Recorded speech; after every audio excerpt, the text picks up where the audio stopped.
საფრანგეთში ძლიერი სიცხის გამო ლუვრის მუზეუმი და ეიფელის კოშკი დაიკეტა, როგორც BBC წერს ლუვრის მუზეუმმა, რომელიც მსოფლიოში ყველაზე მეტად მონახულებადი მუზეუმია, განაცხადა, რომ ოთხშაბათიდან შაბათის ჩათვლით არ იმუშავებს. კერძოდ, ლუვრის მუზეუმის განცხადებით, მისი ისტორიული შენობა კლიმატის ცვლილებასთან საკმარისად ადაპტირებული არ არის. ცნობისთვის სიცხემ საფრანგეთში ელექტროენერგიის მიწოდების პირველი მასშტაბური გათიშვა გამოიწვია სამშაბათ საღამოს ფინისტერის ჩრდილო-დასავლეთ რეგიონში ტრანსფორმატორის პრობლემის გამო დაახლოებით 78,000 სახლი ელექტროენერგიის გარეშე დარჩა. ძლიერმა სიცხემ მსხვერპლიც გამოიწვია, დაღუპულია 10 ადამიანი, მათ შორის არის 13 წლის გოგონაც. რა გველოდება უახლოეს თვეებში და რა იწვევს დედამიწის გაცხელებას, თემაზე სასაუბროდ სტუდიაში ნინო ჩხობაძე, საქართველოს მწვანეთა მოძრაობა დედამიწის მეგობრობის თავმჯდომარე გვერდდება. მოგესალმებით, ქალბატონ ნინო, მადლობა თქვენი დროისთვის. პირველ რიგში საფრანგეთზე ვრცელდება ინფორმაცია იმ არსებული მსხვერპლიდან გამომდინარე, რაც არის, თუმცა არ არის საფრანგეთი გამონაკლისი და ევროპის არაერთ ქვეყანაში არის სიცხის ტალღები. ამაზე მინდა მოკლე მიმოხილვა გქონდეთ და მე როგორ ვისაუბროთ, რა შეიძლება ველოდოთ საქართველოში. ესე იგი, სიცხის ტალღები არის მთლიანად მთელ ევროპაზე მოდებული, ძირითადად ძველ ევროპაშია, საკმაოდ მაღალი ტემპერატურები, ნუ საფრანგეთზე მართლა ვრცელდება ინფორმაცია, არანაკლები არის იტალიაში, არანაკლები არის გერმანიაში მაღალი ტემპერატურები. პირველად დაფიქსირდა, რომ ბრიტანეთის კუნძულზე საკმაოდ მაღალი ტემპერატურები, უჩვეულოდ მაღალი იყო ამ პერიოდისთვის. მათთვის ეს 35 გრადუსი საკმაოდ მაღალი ტემპერატურაა ლონდონში, როცა დაფიქსირდა და ეს იწვევს გარკვეულ შეშფოთებას მოსახლეობის, რომელიც არ არის, ესე ვთქვათ, მიჩვეული ესეთი მაღალ ტემპერატურებს. ხო და ამიტომ ძალიან სერიოზული დაწოლა მიდის ენერგოსისტემაზე, იმიტომ რომ გამაგრილებელი სისტემები, რა თქმა უნდა, ელექტროენერგიის მოხმარებაზე არის, მით უფრო რომ გარკვეული კრიზისებია და ამ შემთხვევაში ეს ყველაფერი იწვევს კომპლექსში იმ გადაწყვეტილებას, რომ ჩვენ გვეუბნებიან ისინი, ვინც ცხოვრობენ, ქართველები იგივე ევროპაში, რომ კონდიცირებაც კი ვერ უძლებს, ანუ ვერ აგრილებს იმდენად ცხელა. ამიტომ ეს არის პრობლემა და რა არის ეს მიზეზი რა არის? ეს არის სამხრეთიდან მომავალი, ანუ აფრიკიდან მომავალი არ ჩათვალოს ვინმე რამე სხვა ფრონტს ვლაპარაკობ, მაგრამ ეს არის ტალღა ატმოსფერულისა, რომელიც მოდის და სითბური ტალღების ნიშნებია აშკარად ევროპაში.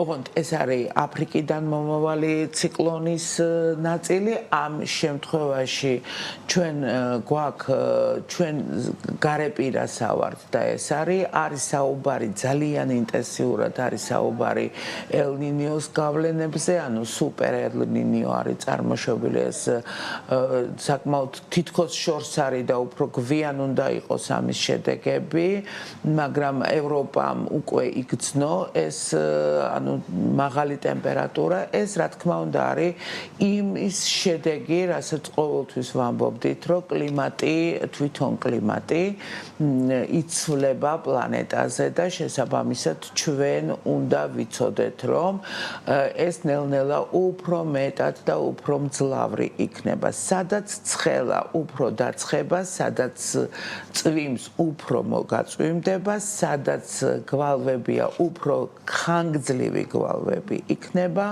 და ეს არის ის რეალობა, რაც დღეს შეგვიქმნა თვითონ დედამიწა. ამიტომ საუბრობთ, მაგრამ არ გვჯერა. აი მოდი ვთქვათ ესე, კაცობრიობას მაინც ბოლომდე არ ჯერა კლიმატის ცვლილების, თორემ გადაწყვეტილებები უფრო კაფიოდ და კარგად იქნებოდა მიღებული პოლიტიკურ დონეზე, იმიტომ რომ ჩვენ ვამბობთ ზოგადად, რომ ტემპერატურა მოიწევს, ვამბობთ ზოგადად, რომ ზღვის დონე მოიმატებს, ვამბობთ, რომ გოლფსტრიმმა შეიძლება დინება შეცვალოს, ჩვენ ვამბობთ, რომ თვითონ საქართველოს სანაპიროც იგრძნობს ამას ზღვის დონის აწევას, უკვე არის აწეული და უფრო მეტად იგრძნობს, მაგრამ ჩვენ მაგისი არ გვჯერა, იმიტომ რომ ისეთ ქმედებებს ჩავდივართ, რომ თითქოს არაფერი არ შეიცვალა ამასობაში და საკმაოდ რთული იქნება. განსაკუთრებით პრობლემატური იქნება, საქართველოს ჯერჯერობით სუპერ ელ-ნინიო არ შეეხება, მაგრამ არის ვარაუდი სინოპტიკოსების რომ და კლიმატოლოგების რომ ეს იქნება უფრო აგვისტოს შემდგომ პერიოდში და ვარაუდობენ მაღალ სიცხეებს, ძალიან მაღალ სიცხეებს და არის ლაპარაკი რომ გვალვები გვექნება უფრო ხანგრძლივი ვიდრე გქონდა ვარაუდობენ რომ გავლენას იქონიებს ეს სუპერ ელ-ნინიო იქონიებს გავლენას კავკასიონზე მაინც და ეს იქნება ალბათ ზამთრის პერიოდი თუმცა როგორ გამოიხატება ეს ბოლომდე გრძელვადიან პროგნოზს მაინც ვერ აკეთებენ იმიტომ რომ ჩრდილოეთიდან შემოსული ცივი ჰაერის მასებმა შეიძლება სხვა გარემოება მოგცეს ფაქტიურად მაღალმა ტემპერატურებმა ის უпроსტად მაღალმა წნევებმა ის გარემოება მოგცა რომ აიში ჩვენთან გათოვდა და არის პრობლემები და წვიმები და ნალექი რისგან იხსნება ეს რა ფენომენია დღესაც საქართველოში სამწუხაროდ წვიმები და ნალექები გაგრძელდება და საერთოდ არის ცნობილი რომ ელ-ნინიოს გავლენის შემთხვევაში როგორც კი იწყება უფრო მეტად ხშირდება წვიმები უფრო მეტად არის გვალვიანი პერიოდი უფრო მაღალი ტემპერატურა შეიძლება იყოს და რა არის მოსალოდნელი ყველაზე ცუდი რაც ჩვენ მთიანი რეგიონისთვის არის პრობლემატური ეს არის ღვარცოფული მეწყერსაშიში ზონების გააქტიურება იმიტომ რომ წვიმები იქნება ერთბაშად ძალიან დიდი სიმძლავრის დაახლოებით ისეთივე სიმძლავრის რაც ჰქონდა ვერის ხეობაში 2015 წელს უცებ ძალიან დიდი რაოდენობის ნალექი ანუ მთელი ნალექის რაოდენობა შეიძლება ერთ დღეში ჩამოვიდეს ძირს როგორც ნალექი და ამან შეიძლება გამოიწვიოს და არც არის დასამალი რომ გამოიწვევს ალბათ იმ საშიშ ზონებში რაც გვაქვს საქართველოში მეწყერსაშიშ ზონებში დამატებითი მეწყრული პროცესების გააქტიურებას გვალვების ღვარცოფების გააქტიურებას მდინარეების წყალდიდობებს რაც ესეც მოსალოდნელი და უკვე ქონდა უჩვეულო მოვლენა უკვე ფიქსირდება საქართველოში იმ სეტყვის სახით რაც ხდება აღმოსავლეთ და დასავლეთ საქართველოში რა უნდა გააკეთოს მთავრობამ ადგილობრივ მუნიციპალიტეტებმა ამ ყველაფერთან გასამკლებლად მოსახლეობის დასაცავად და მეორე მხრივ ამ სიცხის ტალღებთან რაღაცა საბრძოლოდ. რამდენად მზად ვართ თუნდაც იმ გამოწვევებისთვის, რაზეც საუბრობდით, რომ აგვისტოში შეიძლება ძალიან მაღალი ტემპერატურა იყოს, წყალმოვარდნები იყოს, როგორ ხვდებით ამ ჩვენ როცა ვსაუბრობთ პირველად გაფრთხილებით სისტემაზე, არის ზუსტად რომ მთავრობის და ადგილობრივი ხელისუფლების მზაობა უნდა იყოს, რა უნდა გავაფრთხილოთ მოსახლეობა. მარტო 112-ის გამოგზავნილი შეტყობინება რომ ფრთხილად იყავით ეს საკმარისი არ არის 7 საფრთხეა რეალურად ეს არის მეწყერი ეს არის ასე ვთქვათ ღვარცოფი ეს არის წყალდიდობა ეს არის სეტყვა ძლიერი წვიმა ძლიერი ქარი რაც ქონია ძლიერი ქარი ეს არის გვალვა მაღალი სიცხე ну კიდე დავამატოთ რომ მიწისძვრაც რა თქმა უნდა არის მარტო ეს შეტყობინება არ არის საკმარისი ძალიან ბევრი პროგრამები გაკეთდა ამასთან დაკავშირებით მაგრამ ჩვენ რო ვიღებთ და ყველა ფლობს ესე ვთქვათ დღეს სმარტფონების გამოყენება თითქმის ყველა ქართველმა იცის მე მგონი პატარა ბავშვებსაც უკვე ისწავლეს სრულიად საკმარისია რომ ლინკი მაინც არსებობდეს გადასვლის საშუალება მაინც იყოს რომ თითოეულმა ადამიანმა იცოდეს თვითონ პირადად რა უნდა მოახერხოს ღვარცოფის დროს სადმა გაიქცეს როგორ უნდა გაიქცეს როგორ რას უნდა შეაფაროს თავი გვალვის დროს მაღალი სიცხის დროს რომელ საათზე უნდა იყოს გარეთ გასული რომელზე არაროგული არ წაუვიდეს რამდენი რაოდენობით წყალი უნდა მიიღოს. ეს გაფრთხილებები უნდა იყოს. მიუხედავად იმისა, რომ საფრანგეთში არის ძალიან ძლიერი პროგრამა ამ გვალვების და მაღალი სიცხეების გადამკიდე და წყალი იყიდება, კი არ იყიდება,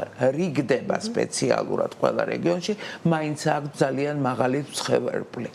აი, ამიტომ არის ლაპარაკი ისრაელში მე რამდენად ვიცი, პირდაპირ განწესებული აქვს თითოეულ ადამიანს, რომ დაახლოებით 10 ლიტრი მეტრამდე, ანუ 2 ლიტრა, 3 ლიტრა აუცილებლად უნდა დალიოს სიცხის განმავლობაში. ანუ ეს გაფრთხილების სისტემები უნდა არსებობდეს და მოსახლეობამ ეს უნდა იცოდეს, ეს ერთი. და კიდევ ერთი მოკლედ ვიტყოდი, ჩვენ ეს უნდა ველოდოთ, რომ გვექნება ელექტროენერგიაზე დაძაბულობა, ანუ პიკური გამომუშავება იქნება ელექტროენერგიის, როგორც კი სიცხეები აიწევს. და ამაზეც ესეც გასათვალისწინებელია ცალსახად. რადგან ელინოს ფაზაზე საუბრობდი, ჩავი ზღვის პირაც რამდენად შეიძლება ეს საფრთხე ემუქრებოდეს საქართველოში გავლენა რამდენად ტურისტული ნაკადისთვის ალბათ ეს იქნება საინტერესო, იმიტომ რომ ტემპერატურა იქნება მაღალი, უბრალოდ ისე იქნება გაფრთხილება. ძალიან დიდი ინტენსივობის დროს, მზის ინტენსივობის დროს არ არის რეკომენდირებული პლაჟზე გარუჯვის მიღება, იმიტომ რომ ამან შეიძლება გამოიწვიოს დამატებით სერიოზული სტრესები თვითონ ადამიანისთვის. ამიტომ არის რომ დილის და ღამის საათებში უფრო შეიძლება ზღვის ტემპერატურა იწევს, საკმაოდ მაღალია და ჩემი აზრით ჩვენ კიდე უნდა დავაკვირდეთ ჩვენი ტბების და მდინარეების ტემპერატურას, იმიტომ რომ აგრეთვე იწევს ეს ტემპერატურები და რეალურად ამან შეიძლება გარკვეული პრობლემები შექმნას. მადლობა ქალბატონინო თქვენი დროისთვის. დაველოდოთ მომდევნო ორთვიან პერიოდსაც როგორი იქნება, იმეც ვიქონიებ რომ შეგვეძლება ასევე შევაჯამოთ და გარკვეულწილად მომზადებულები დავხვდებით როგორც ელექტროენერგიის ნაწილში, ისე მოსახლეობის გაფრთხილების კუთხით. ეს არასტაბილური ამინდი ალბათ სადღაც ივლისის შუა რიცხვებამდე მაინც გაგრძელდება. და მე უკვე უნდა ველოდოთ მაღალ სიცხეს. მადლობა ნინო ჩხობაძე, საქართველოს მწვანეთა მოძრაობა დედამიწის მეგობრობის თავმჯდომარე პასუხობდა ჩვენს კითხვებს.